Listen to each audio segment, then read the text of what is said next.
우리 다 같이 사도신경으로 신앙 고백하심으로 12월 24일 새벽 예배를 하나님께 드리겠습니다. 나는 전능하신 아버지 하나님 천지의 창조주를 믿습니다. 나는 그의 유일하신 아들 우리 주 예수 그리스도를 믿습니다. 그는 성령으로 잉태되어 동정녀 마리아에게서 나시고 본디오 빌라도에게 고난을 받아 십자가에 못 박혀 죽으시고 장사된 지 사흘 만에 죽은 자 가운데서 다시 살아나셨으며 하늘에 오르시어 전능하신 아버지 하나님 우편에 앉아 계시다가 거기로부터 살아있는 자와 죽은 자를 심판하러 오십니다. 나는 성령을 믿으며 거룩한 공교회와 성도의 교제와 죄를 용서받는 것과 몸의 부활과 영생을 믿습니다. 아멘. 찬송가 123장 함께 찬양하시겠습니다.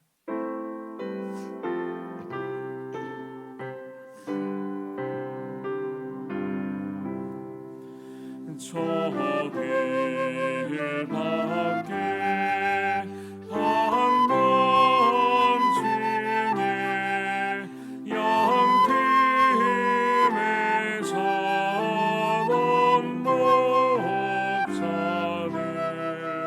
전사들이 전하여 준 지나신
하나님 말씀은 누가복음 2장 8절에서 20절 말씀입니다.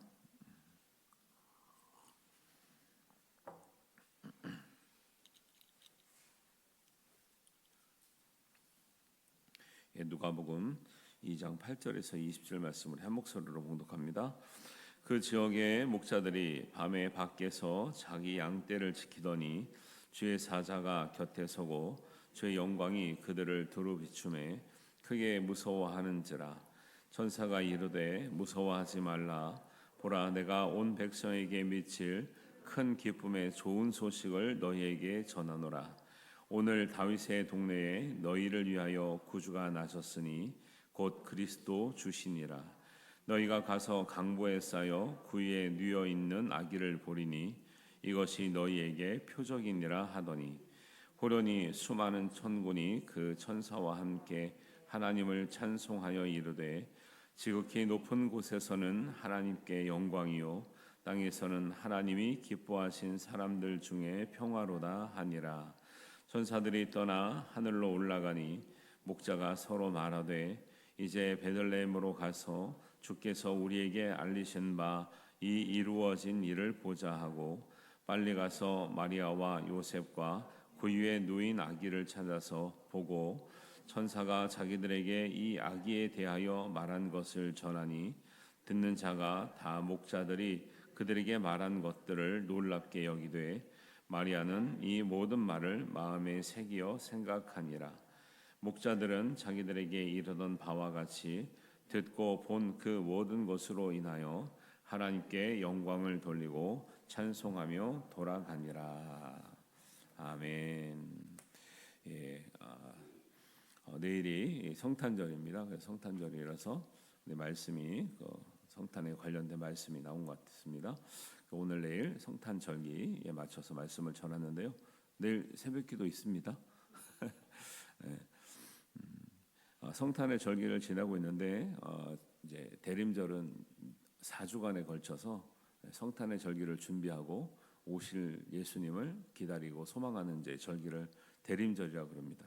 그래서 예수님이 오신 날도 중요하지만 하나님의 모든 그 역사는 갑자기 이루어진 것이 아니라 그 전에 하나님의 섭리대로 모든 절차가 오랫동안 예비되었다는 것을 많이 볼 수가 있죠. 그래서 우리를 택해 주신 것도 창세 전에 우리를 택하셨다 그랬죠.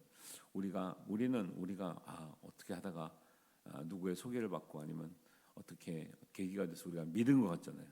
근데 성경은 뭐라고 말씀하냐면, 너희가 그렇게 믿게 된 것이 하나님의 은혜 가운데 있다. 창세 전에 하나님께서 너희를 택해 주셨다. 이렇게 얘기를 하는 거죠. 그거를 생각하면 이게 하나님의 은혜와 섭리가 어마어마한 거죠. 우리가 그냥 지금 결단해서 믿은 것과 창세 전이라는 것은 뭐 몇천 년 정도 아니고 그냥 정말 헤아릴 수 없는 태고적부터 세상이 나기 전부터 하나님 우리를 만들기 전부터도 하나님은 우리를 생각하시고 계획하시고 하나님이 창조하신 피조물 가운데 사람은 하나님을 믿도록, 그 많은 피조물 가운데 하나님 믿도록, 그 다음에 사람도 이렇게 많은데 그 중에 우리를 믿도록 인도하셨다고 하는 오묘한 섭리를 생각할 때 믿게 되는 것이 하나님의 은혜고, 또 그렇게 큰 은혜를 받고 우리가 믿었으면 정말 하나님의 뜻대로 온전히 잘 살고 하나님의 복과 은혜를 누려야 될 줄로 믿습니다. 그래서 오늘 말씀도 주일날 전했던 본문이랑 이제 아주 은혜롭게 겹쳤는데요. 그래서 이제 주일날 시간도 사실은 그건 제가 보는 관점에 따라서 말씀 전했는데, 이제 보충을 하면 그 8절 9절에서 보는 바와 같이 주의 사자가 곁에 서고 9절입니다. 주의 영광이 그들을 비춤에 크게 무서워한지라 그래요. 하나님의 영광이 비추잖아요. 사람들이 은혜라고 생각하는 사람도 있지만 사람들은 무서워할 수도 있어요. 무서워하는 것도 좋은 의미에서 무서워하는 것도 있지만 부정적인 차원에서 무서워할 수도 있죠. 주의 영광을 받지만 그 무서워서 피해서 딴 데로 간 사람도 있는 거예요. 하나님 은혜가 없어서 안 믿는 게 아니고 있지만 하나님 은혜인 줄 모르는 거예요. 하나님이 그렇게 이 땅에 예수님 보내실 때 사람들은 이제 역사적으로 보면 우리가 이제 그런 거 생각할 수 있죠. 백성들이 다른 나라나 어떤 이방 나라에 의해서 압제를 당하고 있을 때 백성들은 항상 간절히 부르짖었어요. 대표적으로 애굽에서 노예 생활을 할 때 너무 힘들다고 부르짖었죠. 하나님께서 모세를 보내서 나오게 하시는 거예요. 그런 게 이제 하나의 다 예표가 된다 그래요. 성경에는 예수님이 오심을 미리 보여주는 것과 같은 비슷한 어떤 역사, 그다음에 상징들, 그다음에 어떤 기적들을 예표라 그래요. 미리 표적이 되었다. 출애굽을 한 것도 사실 그렇고요. 그래서 그때도 어린 양의 피를 어린 양을 잡아서 그 피를 문설주의 발름으로 인해서 그 하나님의 마지막 장자의 죽음에 어떤 그런 10번째 재앙이 있을 때 그 어린 양의 피를 바른 집은 살아났잖아요. 그게 다 예수님의 피를 상징하는 거라고 우리가 이제 알고 있잖아요. 그렇게 해서 애굽에서 나왔어요. 그런데 그렇게 살다가 하나님의 말씀을 또 이제 어기고 순종하지 못하고 북이스라엘은 아수르로, 남유다는 바벨론으로 이제 잡혀가잖아요. 그러면서 노예 생활을 또 합니다. 노예 생활하면서 하나님 언제까지 이렇게 살아야 됩니까? 우리가 이게 정말 하나님 백성의 운명인가요? 라고 할 때 그들이 부르짖을 때 하나님은 아니다. 내가 너를 다시 돌아오게 하리라. 그때 여러 명의 지도자들을 통해서 스룹바벨, 느헤미야 이런 지도자를 통해서 돌아오게 하시죠. 근데 그게 끝이 아니라 이제 사람들이 또 로마의 압제를 받게 됩니다. 역사적으로 볼 때 로마의 압제를 받으니까 이 압제를 받을 때마다 옛날보다 시간이 갈수록 나아지는 게 아니라 더 심해지죠. 그래서 로마 시대 때 굉장히 이제 그 유대인들은 고통을 호소하죠. 이 압제에서 벗어나게 하실 메시아는 도대체 언제 오십니까? 계속 그런 질문을 하고 사는 거죠. 왜? 이스라엘은 사실은 자기네들이 잘못해서 하나님께서 역사를 그렇게 이끌어 가시는데 그때마다 부르짖음이 많았어요. 그런데 이제 마지막 예수님 오실 때쯤에는 사람들이 로마의 이 압제에서 벗어나게 해야 될 메시아가 기다리다 안 오니까 자기네들이 혁명도 하고 막 난리도 아니었거든요. 그렇지만 그래도 자기네들이 하는 혁명은 한계가 있고 메시아가 오시면 이 상황에서 벗어날 것 같은데 그래서 메시아를 간절히 기다렸다고요. 그러다가 그 와중에 예수님이 오신 거예요. 근데 정작 예수님이 오셨는데 사람들은 예수님을 잘 알아봐요, 못 알아봐요? 잘 못 알아보는 거예요. 그리고 일반 백성들은 예를 들면 성경적으로 좀 무지해서 못 알아볼 수도 있어요. 그런데 성경적으로 정말 성경에 박식했던 제사장과 그 이제 마태복음에 뭐 헤롯과 이제 제사장과 이제 서기관들이 말하는 내용을 보면 제사장과 서기관들은 이미 성경에서 메시아가 온다라는 것을 그것도 어느 동네에 온다는 것도 다 알고 있었죠.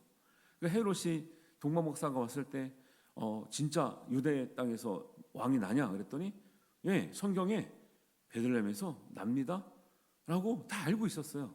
그리고 동방 목사들이 와서 이제 우리가 그 배를 따라 경배하러 왔다고 말까지 했는데 그들은 환영한다 소리 1절 안 합니다.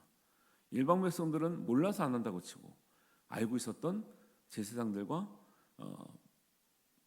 서기관들을 또 사실 거긴 안 나왔지만 율법사들이나 뭐 바리새인들도 성경이 정통한 사람이기 때문에 알고 있었죠. 근데 성경에는 그때 헤롯이 제사장과 서기관에게 물어봤다 그랬어요. 그러니까 다 알고 있어요. 이미 예언이 돼 있고 언젠간 오신다. 그러면 언제 오실지 몰랐지만 동방 목사들이 와서 그 별을 보고 따라왔노라고 하면 그러냐고 거기가 어디냐고 우리도 가서 경배하겠다고 해야 되는데 성경에 나와 있습니다 하고 아무런 반응이 없어요. 그리고 헤롯은 뭐예요? 그 얘기가 성경에 나와 있다고 하니까 헤롯도 믿은 거죠. 진짜로 진짜 왕이 나겠네.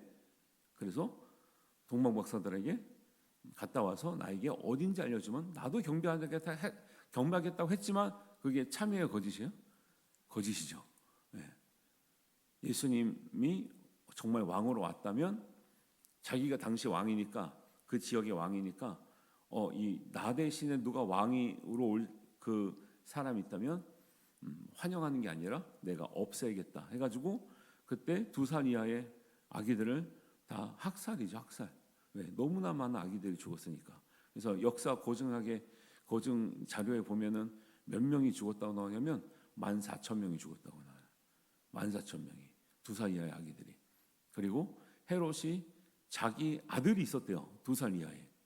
자기 아들도 죽였다는 이야기가 그 역사책에 나와요.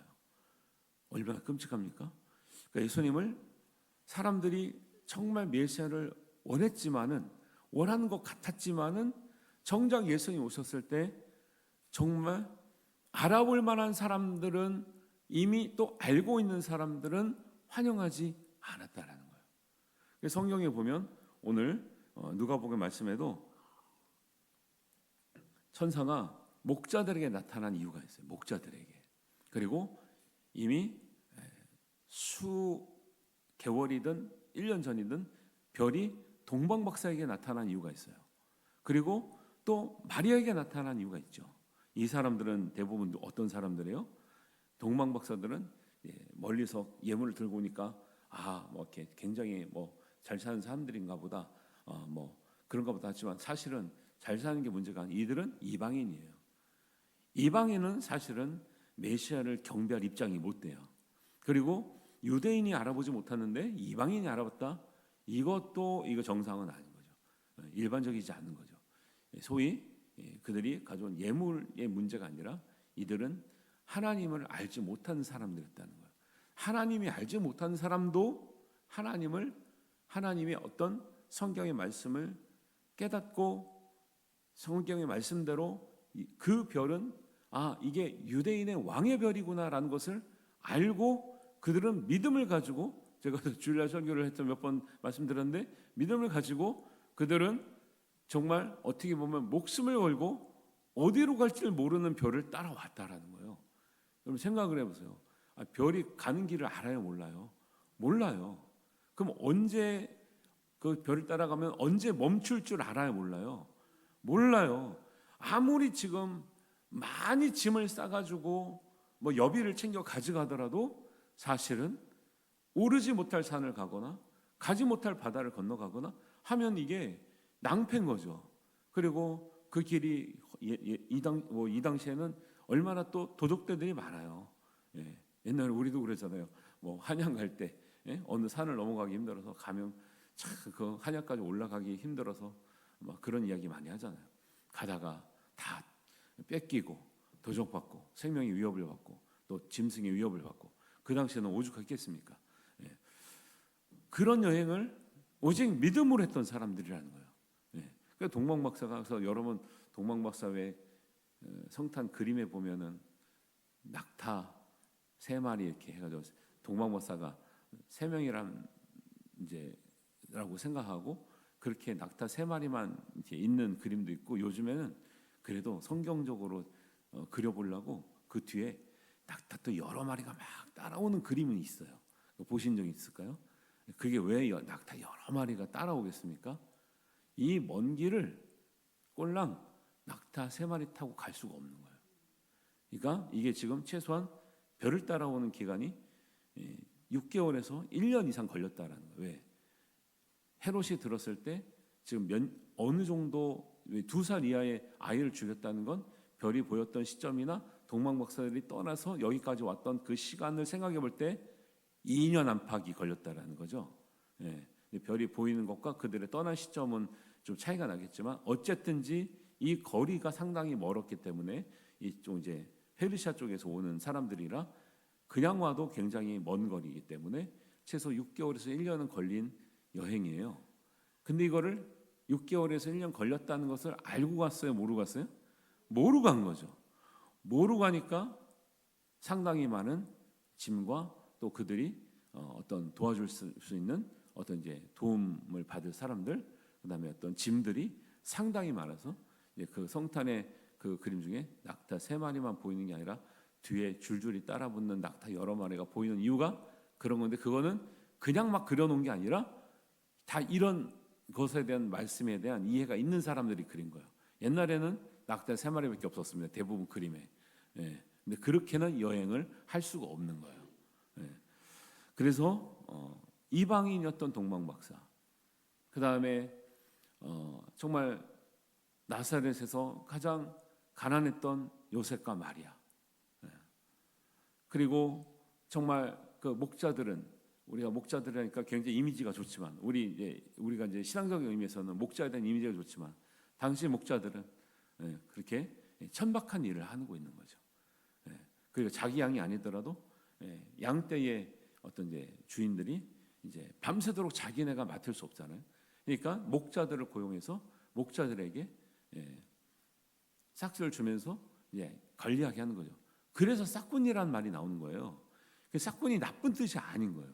싹스를 목자들은 받고 양떼를 관리해주는데, 문제는 싹스를 받은 대가만큼 자기가 책임을 안 지니까 문제가 되는 거지, 싹스를 원래 받는 게 목자예요. 목자들은 대부분 싹스를 받고 지켰다고요. 그러니까 밤새도록 지켜주는 거예요.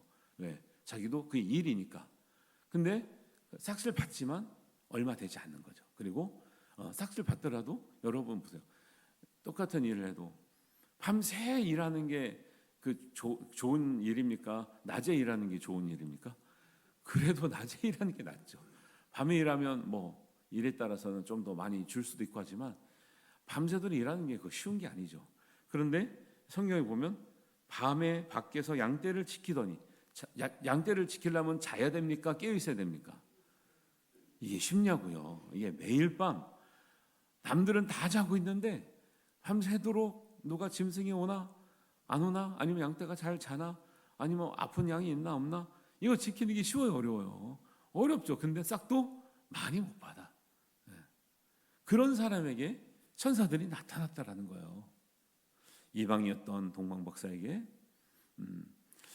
힘든, 고되고 힘든 일을 하고 있는 목자들에게, 또 나사렛에서 가장 가난하고 연약했던 요셉과 마리아에게, 그리고 6개월 전에 사가랴와 엘리사벳이 세례 요한의 부모인데, 거기도 이미 나이가 많아서 아기를 갖지 못하는데, 하나님의 말씀이 이루어지면 아기가 생길 수 있다는 징조를 보이시면서 나이가 많은 사가랴와 엘리사벳에게 천사가 나타나서 수태고지를 주고, 거기는 성령으로 잉태된 건 아니고, 그런데 6개월 먼저 잉태됨으로 말미암아 이런 일이 왜 있느냐, 앞으로 나실 예수님이 성령으로 잉태해서 태어나시는데, 그 예수님의 길을 예비하라고 이 징조를 보이시는 것을, 자기네들이 아기를 못 가질 것을 갖게 되었잖아요.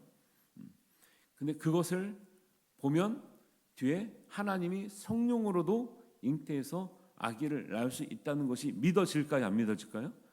믿어지는 거예요. 자기네들도 성령으로 잉태한 건 아니었지만 나이가 많아 뭐 여태까지 아기가 없었으니까요. 그런데 이렇게 먼 훗날 아기가 생길 수 있다는 건 하나님의 은혜가 아니면 안 되는 거거든요. 그래서 이런 예수님의 이 탄생의 어떤 예언들이 전해지고 이루어지고 소식이 전해졌던 이 사람들은 대부분 어떤 사람들이라면, 하나님을 원래 알던 사람이 아니거나, 기다렸던 백성 중에 가장 고된 일을 하거나, 그 다음에 가난했거나, 아니면 정말 나이가 오래도록 정말 어떤 은혜도 하나님께 받지 못했거나, 이런 사람들에게 하나님의 예수님이 탄생하시면서 오시는 모든 은혜가 전해졌다라는 거예요. 그들은 만약에 예수님이 왕궁에서 오셨다면 그들은 예수님을 절대 만나지 못했을 사람들인 거죠. 왜? 왕궁이랑은 전혀 상관없는 사람들, 고위직이랑은 전혀 상관없는 사람들이에요. 부유함이라고 하는 것은 전혀 상관없는 사람들인 거죠. 예수님이 이 세상에 오시자마자 가장 첫 번째로 봤던 사람들은 하나님을 모르고 있던 사람, 가장 소외되고 연약했던 사람, 가장 고되고 천한 일을 했던 사람들에게 하나님은 예수님을 가장 먼저 보여주셨던 은혜가 있는 줄 믿습니다. 그래서 이 말씀은 무엇을 말하냐면, 어떤 누구도 하나님의 은혜를 받기에는, 예수님을 만나서 구원받기에는 어떤 제한도 어떤 차별도 없다는 것을 의미하고 있는 거예요. 그러니까 우리가 예수님을 먼저 만나게 된 건 정말 귀한 은혜인 줄 믿습니다. 세상 사람들 보세요. 진리를 그렇게 원하고 정의를 원하고 사랑을 원하지만 정말 사랑의 왕이신 하나님을 믿진 않아요. 사랑의 정말 구세주이신 예수님은 믿지 않아요. 진리를 그렇게 말씀하시고 정의를 말씀하시는 예수님은 믿지 않고 세상에서 다른 방법으로 찾으려고 그러죠. 사람들은 정의와 공의와 사랑과 진리가 필요하다고 생각하지만 정말 그 사랑과 정의와 진리를 말하는 예수님은 믿지 않는다라는 거예요.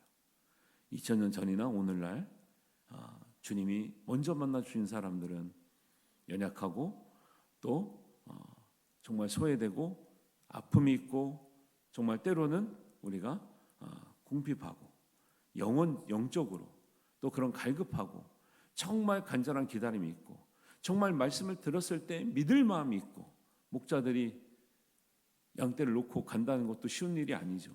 그런데 동방박사나 목자나 소식을 받았을 때, 별을 봤을 때 즉시 달려가서 예수님을 만나겠다라고 결단했던 거 뭐예요?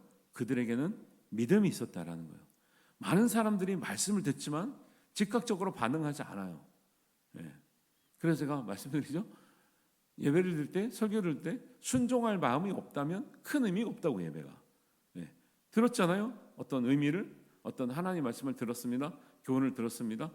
반응하지 않는 것은 아무 의미 없는 거죠. 목자들은, 동방 박사들은, 마리아는 다 즉각 반응을 했죠. 그래서 하나님을 찬양하고 즉시 목자들은 달려갔고 동방 박사들은 짐을 꾸려서 먼 길을 떠났고 마리아는 그 말씀대로 주의 여종이오니 내게 이루어지이다 고백하고 찬양했고 잉태했고요. 다 그랬어요. 하나님의 은혜를 받은 사람들은 하나님의 말씀을 듣고 다 즉각적으로 반응한 사람들이에요.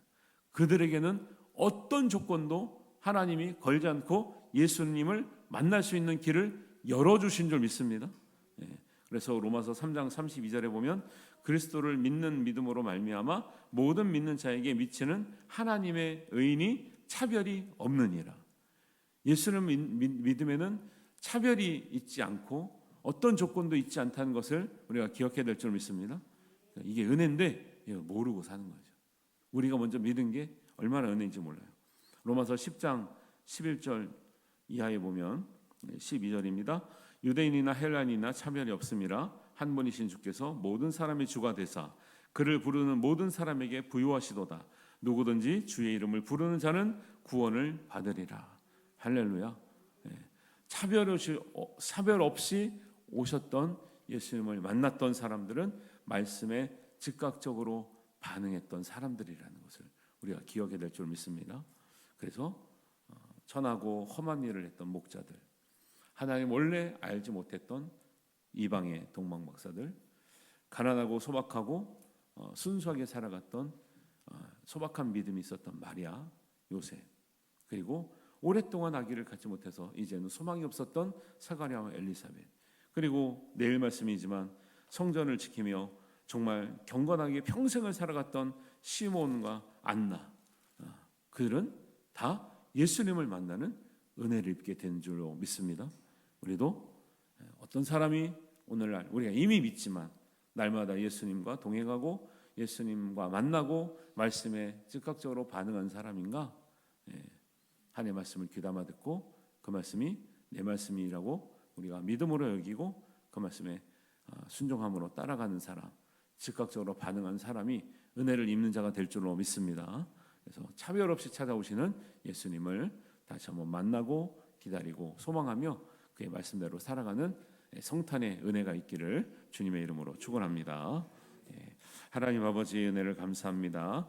성탄의 절기를 지내면서 다시 한번 예수님께서 우리에게 오셨고 2000년에 오셨던 그 의미와 또 하나님의 크신 사랑을 우리가 다시 한번 되새겨 봅니다. 차별 없이 오셨고 가장 낮은 자에게 오셨고 가장 또 가난한 자에게 오셨고 가장 믿음 있는 자들에게 오셨고 말씀에 즉각적으로 순종한 사람들에게 오셨음을 기억합니다. 우리도 오늘날의 믿음이 그들과 같게 하여 주사 하나님, 우리가 주의 말씀을 듣고 예수님께로 달려가는 인생 되게 하여 주옵소서. 예수님을 만나는 인생 되게 하여 주시옵소서. 예수님의 은혜를 누리는 인생 되게 하여 주시옵소서. 성탄을 기쁨과 감사로 맞이하며 하나님께 영광 올려드리는 우리 모두가 되게 하여 주시옵소서. 예수님의 이름으로 감사하며 기도하옵나이다. 아멘.